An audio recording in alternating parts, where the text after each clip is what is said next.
அரசு மருத்துவமனைக்கு மருந்து மாத்திரைகள் கொள்முதல் செய்ததில் ஏற்பட்ட ஊழல் முறைகேடு வழக்கில் அப்போதைய அமைச்சர் மல்லாடி கிருஷ்ணராவிற்கு தொடர்பு இருப்பதால் அவரது பதவியை பறித்து விசாரணைக்கு உட்படுத்த வேண்டும் என்று காங்கிரஸ் தலைவர் வைத்திலிங்கம் எம்பி வலியுறுத்தியுள்ளார்.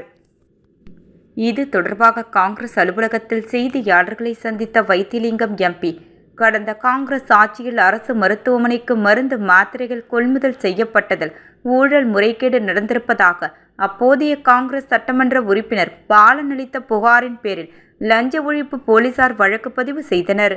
அதனையடுத்து 4 ஆண்டுகளுக்கு பிறகு தற்போதுதான் 2 சுகாதாரத்துறை முன்னாள் இயக்குநர் உட்பட 6 பேரை போலீசார் கைது செய்திருக்கிறார்கள்.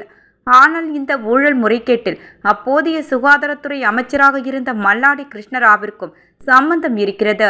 எனவே அவர் வகிக்கும் புதுச்சேரி அரசுக்கான டெல்லி மேலிட சிறப்பு பிரதிநிதி என்ற பதவி பறித்து அவரையும் விசாரணைக்கு உட்படுத்த வேண்டும் என்று வைத்திலிங்கம் அவர்கள் கேட்டுக்கொண்டார்.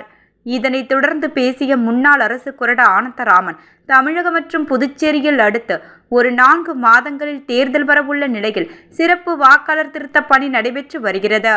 நாடாளுமன்ற தேர்தல் வெற்றியை தொடர்ந்து ஆட்சி மாற்றத்திற்காக புதுச்சேரி மக்கள் வாக்களிக்க தயாராக இருக்கிறார்கள். பிஜேபி என்ஆர் காங்கிரஸ் அரசு மீது மக்கள் நம்பிக்கையை இழந்துவிட்டார்கள்.